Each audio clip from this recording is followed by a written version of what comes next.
Hi everybody, long time no see. So I've got a new video for you today. It's going to be a little bit different from the usual. Had to move my shop, and I've been solo parenting because my partner works away at sea. So this video is going to be like a look what I actually managed to accomplish whilst caring for a baby on my own. So it's a little bit less like furniture intensive, and it's a little project that was waiting to happen in the house, and it's essentially just me trialing, okay, how do I work? So it's a little bit of a different format than usual, and hopefully this is just a lead in to getting back on track with a bit more of the chisel handwork and this sort of stuff. So a little bit more home reno-y today, and let's check it out. So you'll see in a moment by the contents of the walls that this is a very old house that we're living in. And there's a wood stove at one far end of the house and no way for the airflow to get anywhere else. And so the decision was to create this aperture to join the rooms up a little bit and allow some of the heat to move through the space. Now we accomplished the demolition, and as is so often the case, then this hole remained in the side of the kitchen for the next almost a year while I was pregnant and had a baby and was too busy doing other things. So this was a logical project for me to start with in getting back to it.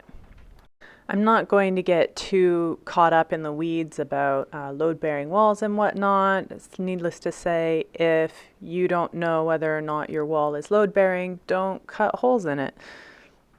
So this looks really shonky here at this point, but is essentially me putting blocking in to make up for some very uneven demolition.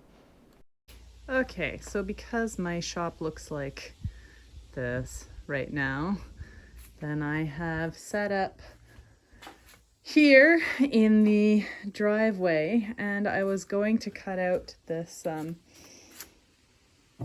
part that I've got laid out with my jigsaw because it doesn't need to be super clean, but the dangers of having other people have access to your tools is that when I went to use the jigsaw, this is what the blade looked like.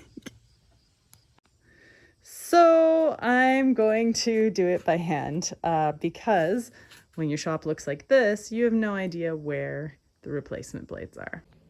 Whew. Okay, so this is kind of what this white pine looks like.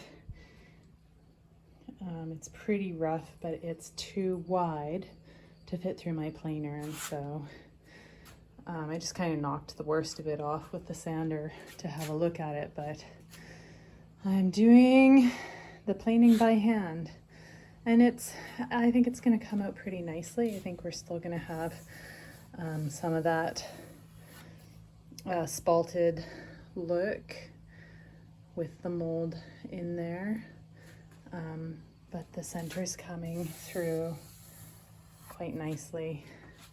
I'm being really rough with it right now, but it'll be an interesting counter piece, I think.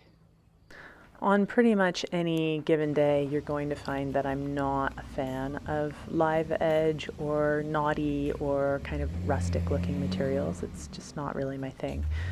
Certainly not old stuff with marks from where it was stickered for years and years. But in this case, the character I feel like has worked out quite well, and I think that it's going to look quite nice. All of the trim pieces are salvaged material from other projects, and I did all of the ripping on my Bosch contractor saw in the driveway, so I didn't have to set up my saw stop.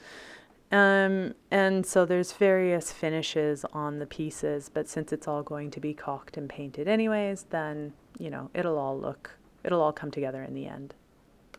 Okay, so it kind of looks like shit right now because it's, you know, and there's no caulk or paint on anything yet. I chose to use a little 5-degree return on the apron at the bottom of this. This was also sort of a tricky little bit. Sorry, I'm stepping on my baby.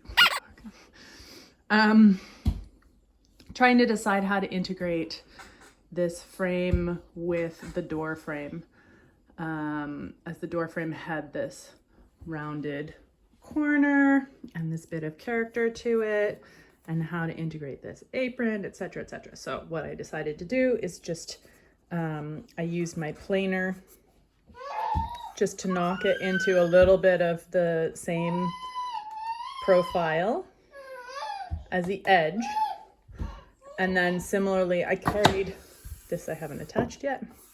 I've carried that profile up the edge here. Now there's quite a gap. And I had to sort of debate with myself, because the wall isn't flat, etc., etc., how much scribing I was going to do of this piece.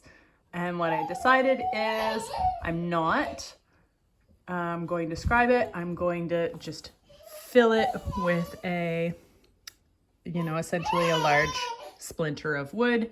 It's all going to be caulked and painted. Nobody's going to be able to. Oops. Sorry.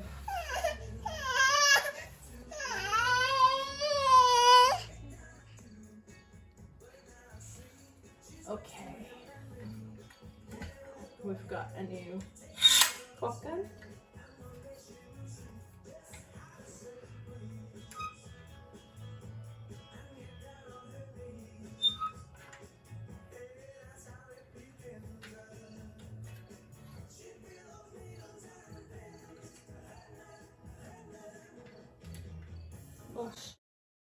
Okay, so now that we finally were able to get the tube of caulking open, I will attempt to demonstrate meticulous caulking technique whilst baby wearing.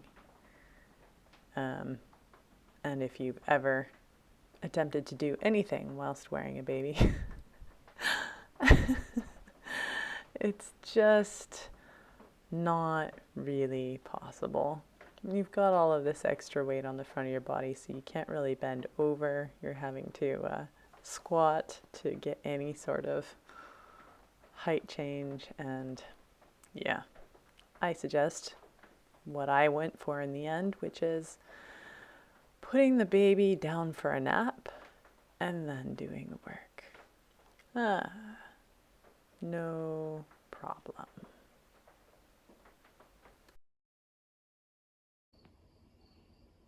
Okay.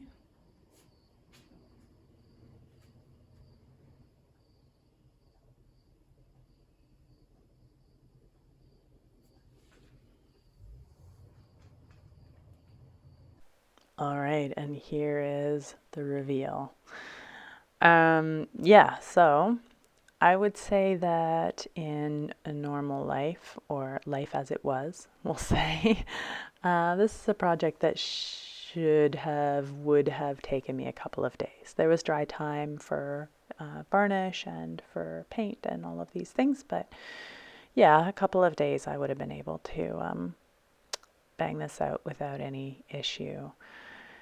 In the end, this took me a little over 2 weeks because I was operating purely on nap times. So it definitely was a little bit of an epic project that should not necessarily have been an epic, but there you are. Definitely a few little things that I normally wouldn't go in for, but I'm actually pretty happy with how it came out. A huge, huge, huge thank you to my Patreon patrons who stuck it out with me through my mat leave. If you're interested in checking out my Patreon page, it's just my name, Kat Fink, on Patreon. And come back around, there's going to be more exciting mum carpentry going on here in the future. So we'll see you next time. Bye.